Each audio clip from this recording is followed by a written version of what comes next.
Good morning. So as you can see, well, you probably can't tell, but it's still dark outside. It's like right around 5, I think, in the morning on a Wednesday, and I am making bread again, and it's one loaf of bread. This recipe might be a little bit more manageable for those of you who don't want to have two loaves or the equivalent of 2 loaves amount of dough to have to deal with. Putting on my apron. All right. And I'm going to hold up the recipe here for a moment while I talk about the ingredients. So this is a coconut oatmeal bread. It is a light and somewhat chewy, kind of pillowy loaf, depending on the flour. I prefer to use the bread flour. If you use an all-purpose or an AP flour, you'll get a little bit lighter loaf of bread. But you will need that 1 cup of coconut milk. You will need 1 cup of old-fashioned oats. These are not the quick cook oats. If you use the steel cut, they're a little bit harder to soften up. So, just go buy your store brand of just regular old-fashioned rolled oats. Okay, you're going to need 2.5 cups of AP or bread flour. And that 2.5 cups, you might not need all of it. We're just going to have to kind of see if we're incorporating that extra 1/2 cup or not. You're going to need 1/4 cup of tepid water out of your tap. That is not cold water, and it of course is not hot water. Okay, that's my oven letting me know that it is preheated to 170 degrees. So I will turn my oven off and open the door. As we've talked about before, you just want your oven warm. You do not want it to be directly hot when you're rising or letting your bread dough rise. Okay, and then we're going to need 3 tablespoons of vegan butter melted, or you can use any oil or regular butter melted, dairy butter melted. And then we're going to use 2 tablespoons of honey. If you don't have honey, you can use 2 tablespoons of white sugar or 2 tablespoons of brown sugar, just something to give it a little bite of sweetness. And then we're going to need that 2¼ teaspoons of active or instant dry yeast. 2¼ teaspoons is what is in an envelope. So if you don't have a jar of yeast, then you'll just use a packet, because that's what's included in 1 packet. Okay, so there's the ingredient list. And the way we're going to make this bread, there are a multitude of methods. First, let me turn my oven off and open that door. I love the way that just instantly warms up my kitchen. Okay, so this is my coconut milk. I do not use a flavored or a sweetened for any of my baking projects. I don't like the flavors. I don't like the taste of almond and in a milk. And I don't want that extra sugar. So just plain old. And this is not sponsored, by the way. This just happens to be the brand I bought.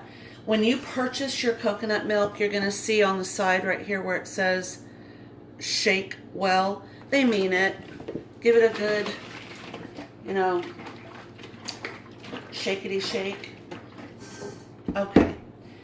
And we will be using, again, not sponsored, Earth Balance for our butter. You know me, I'm going to be using the gold medal, not sponsored, bread flour. Oh, my yeast. It's in the refrigerator. Fleischmann's Active Dry Yeast, not sponsored. This is just a local honey that I bought. Really, I recommend kind of, if you can find it, raw, unfiltered, wildflower or local honey from your area. It's a really, really good, healthy benefit to your bread. Not sponsored by that company. Nothing in my pantry or anything I'm using to cook with throughout this entire video is sponsored by anyone, so I'll stop saying that. These are old-fashioned. They're 100% whole grain oats, old-fashioned. It's the best possible type to use for this bread. Okay. Next, this recipe does not have salt, which is a nice omission. We don't need to have that extra salt. So now what I need are my measuring devices. All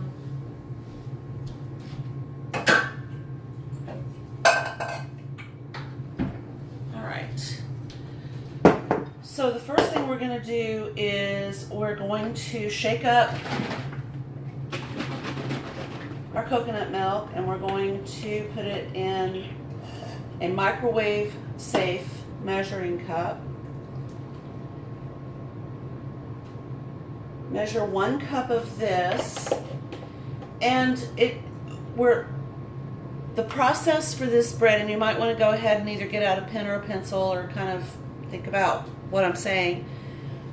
The next step is to heat this coconut milk to just under boiling. So what I do is I put it in my microwave for 1 minute, and you'll probably know how your microwave is going to work. Mine, I do it in incremental time measurement.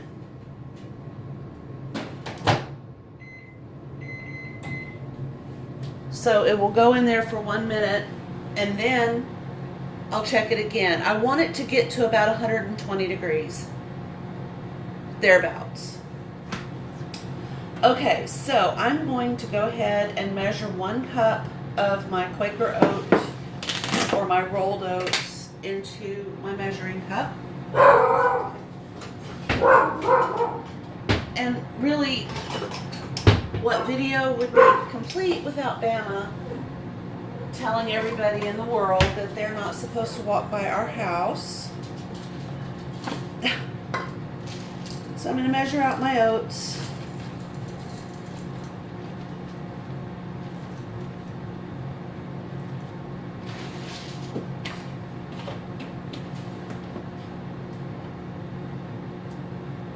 And this is what old-fashioned rolled oats look like. Let's try to, there we go. Just sort of a nice little grainy oat.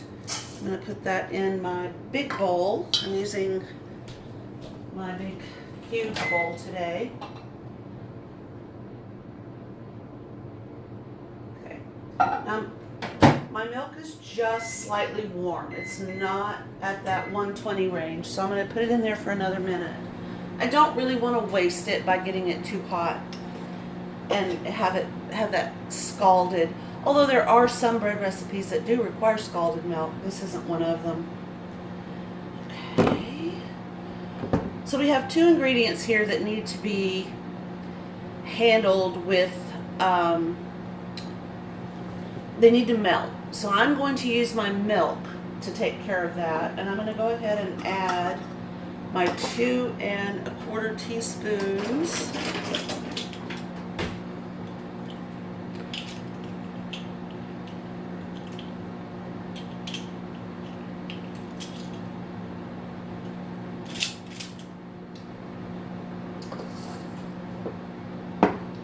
I'm going to put my yeast in this measuring cup. And this is a 2 teaspoon measuring device right here. The reason I'm not adding my yeast to the oatmeal right now is because I'm going to use the heat of the oatmeal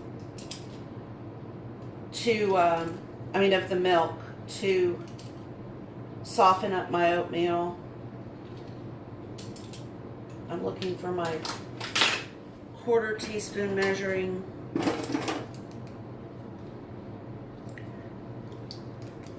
Here we go. All right. So there's that dealt with. Put this back in the refrigerator and check the milk. Yes, it's extremely hot. So now what you want to do is you have your oatmeal in the bottom of this bowl.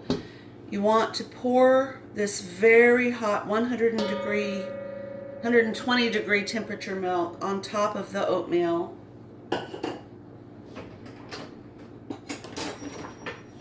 And stir it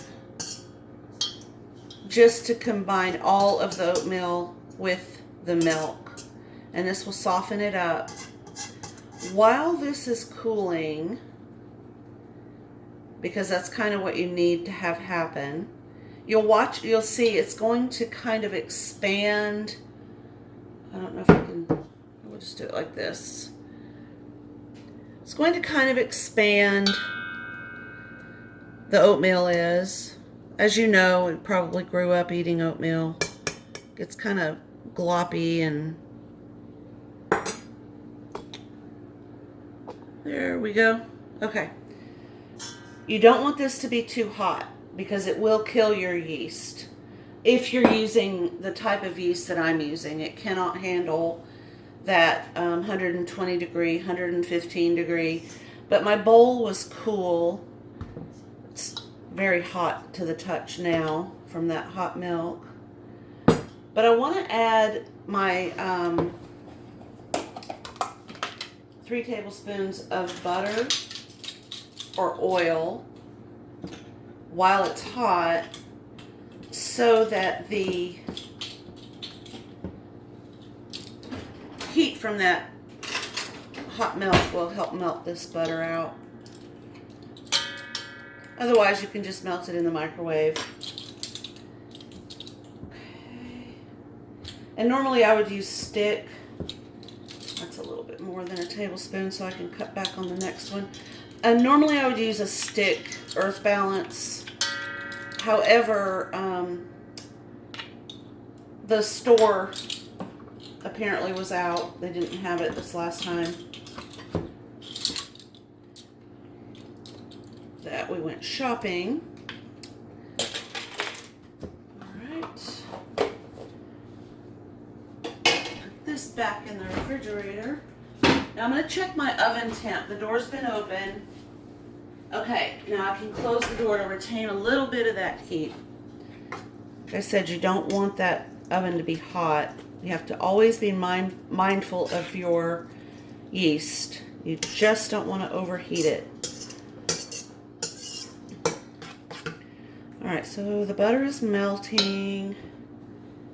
And now I need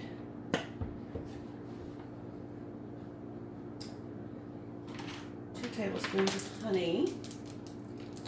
Since I'm going to have to wash this anyway.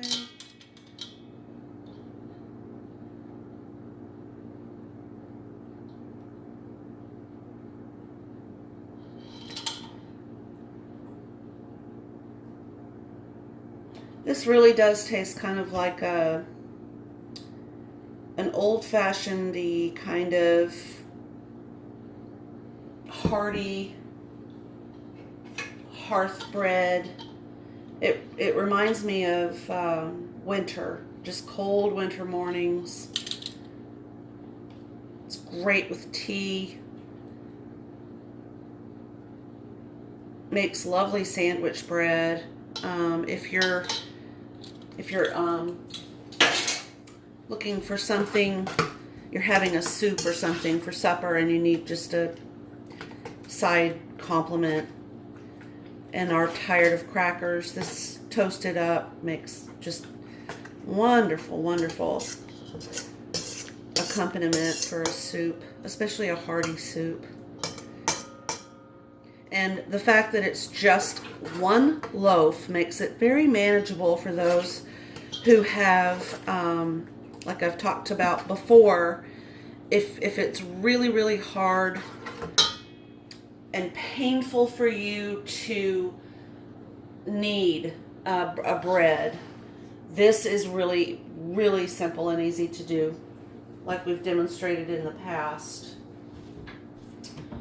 All right. So my milk, my butter, and my honey are all, I'm feeling the bottom of the bowl and I can tell how warm it is, and it's literally at the perfect temperature right now for me to add my yeast.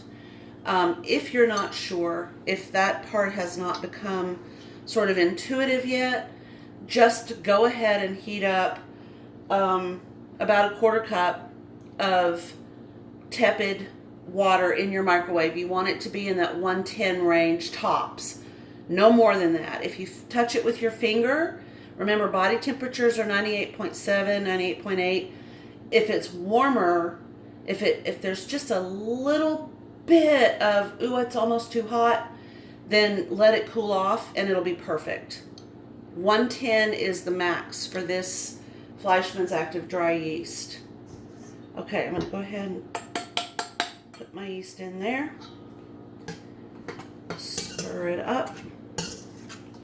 Now it will start to bubble if you've remembered to put in your sugar.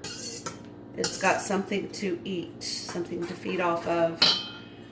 Got a little bit of yeast stuck. It tends to have a lot of static. It's interesting to me. I need to do a little bit more research on the properties of yeast. Okay, now you're starting to get kind of a honey oatmeal yeasty flavor smell going. Okay, and now we're going to add in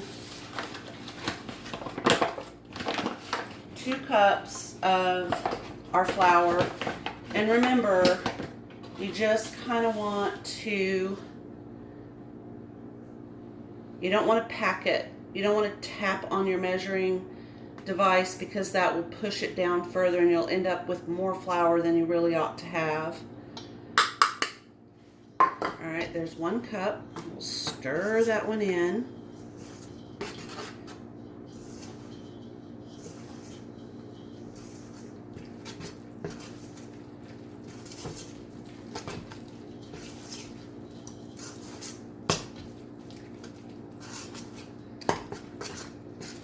Now at this point, it's quite thick and doughy, so I'm going to go ahead and get my 1/4 cup of water.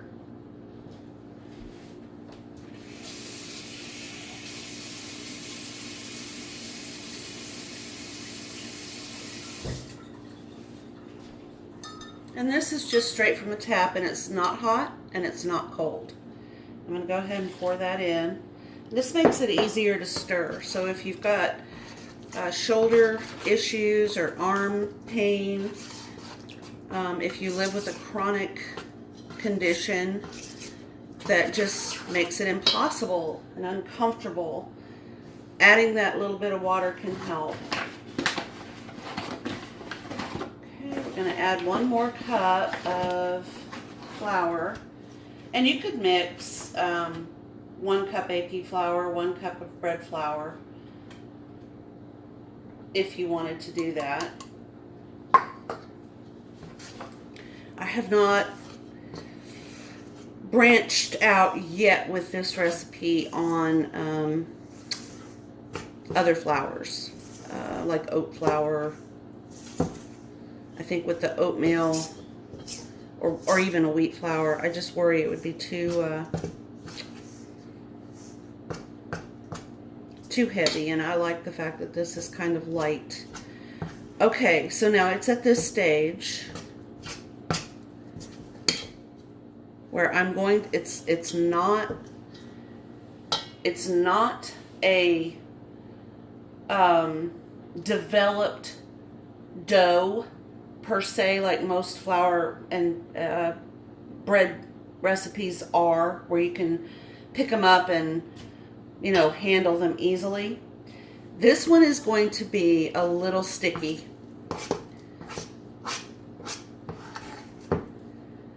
I'm not going to take it out of this bowl. A lot of people who have made this just deal with the fact that it's a sticky dough. I'm not going to do that. So at this point, if you wanted to do this, if you wanted to make this bread and your arms are not able to manage working with this, we've talked about this before, but there are big mixers like my KitchenAid that have, or you can get a dough hook.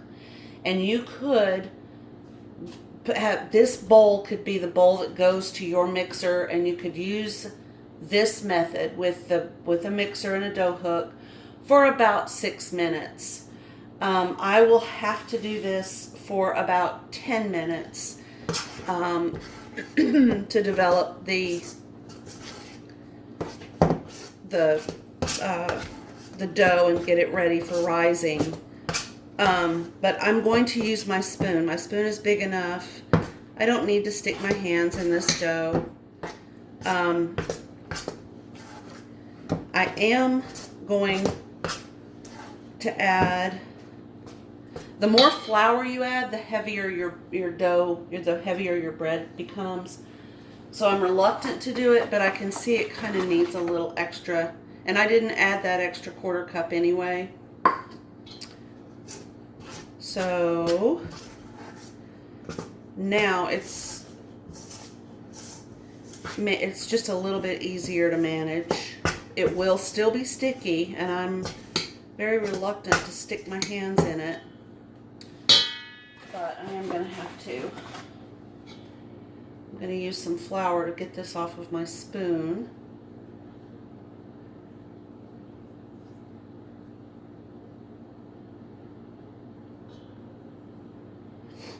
All right.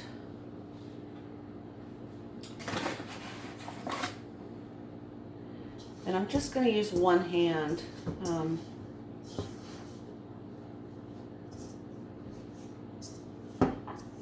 Kind of move it around. The non-traditional kneading method.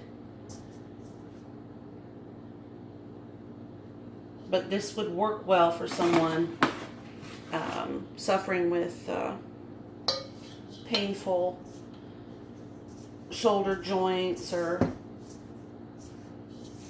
you know, just worn out arms. And we can do that push and press method like I showed you the last time with the white bread. And I'm just adding a little bit of flour. I mean, it's one thing, you know, to have a sticky dough, which does make it a nice light loaf. But it's another to lose all of your bread dough because you didn't want to add a little extra flour. So I'm trying to keep that in mind.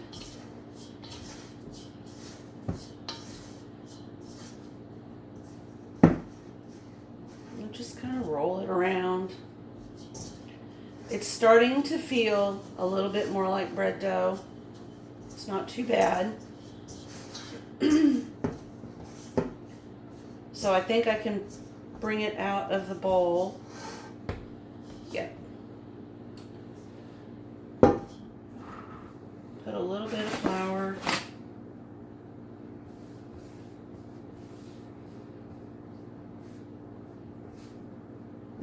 I'm honestly just barely pushing again. So if I were someone with some type of injury or disability and I just didn't feel like I could do this, you can certainly do it.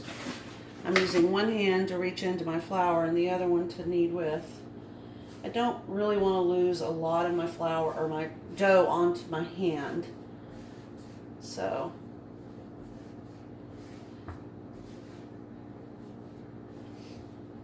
pushing, well, like we talked about the last time, instead of that full kneading action, just bring the sides up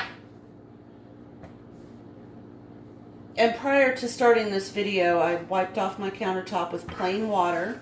I did not use any chemicals to clear off my countertop.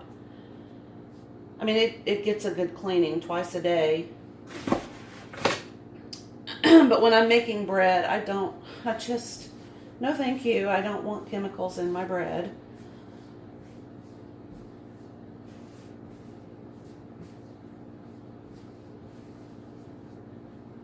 Still pretty sticky. As you can see, it's sticking to my, and I am losing a little bit.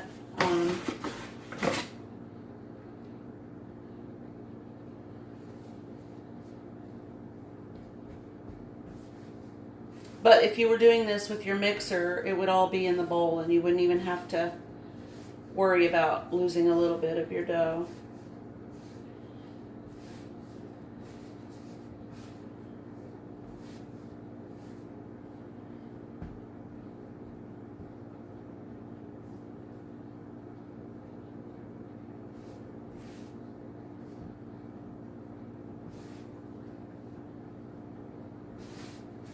But as you can see, it's quite doable with just a little bit of effort.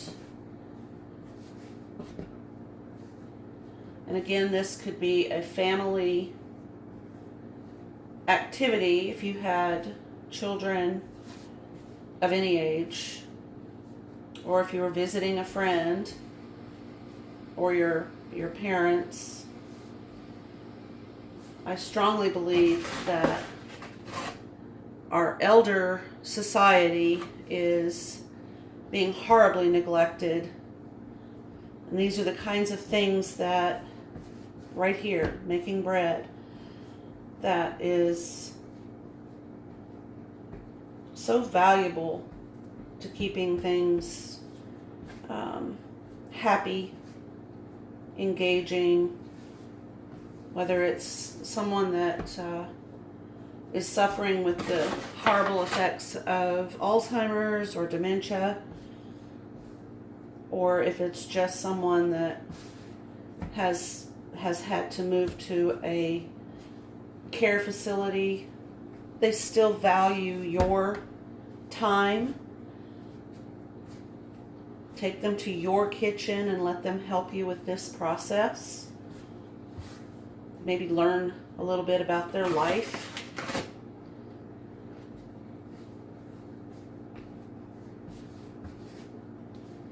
Okay, I think we are getting to the point here.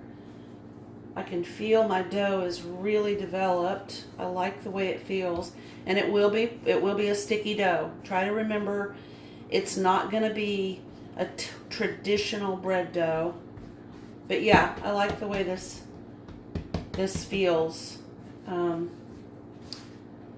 right, so if you know me, you know that I don't clean out this bowl.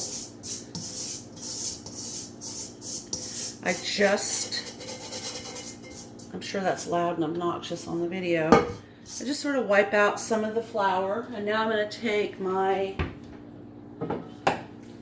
canola oil spray, any brand, or you can use butter or any type of vegetable oil and just coat your pan. All right. You're going to pick up your dough, drop it in, and kind of mush it, and then pick it up. And I didn't say this the last time we made bread dough, but you're going to flip it over.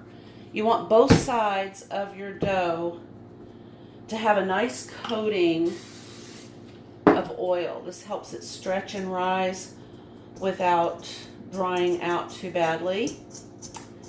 Okay, so there it is. I'm going to wash my hands real quick.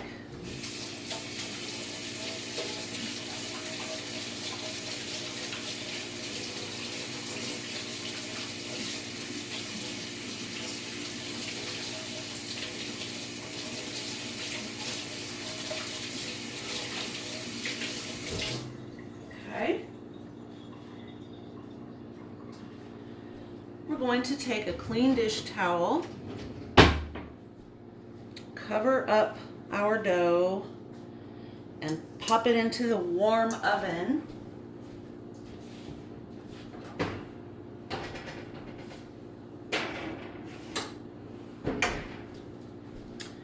And we're going to let it rise for about an hour, maybe a little bit longer. A heavier dough does require a little bit more rising time, but with a warm oven, it's hard to say. It might take the traditional amount, about an hour, 45 minutes to an hour. But the longer you let dough rise, the more you have. It becomes more, you get a little bit more volume. Not a lot, but you'll get a little bit more. And you want that nice yeasty rise.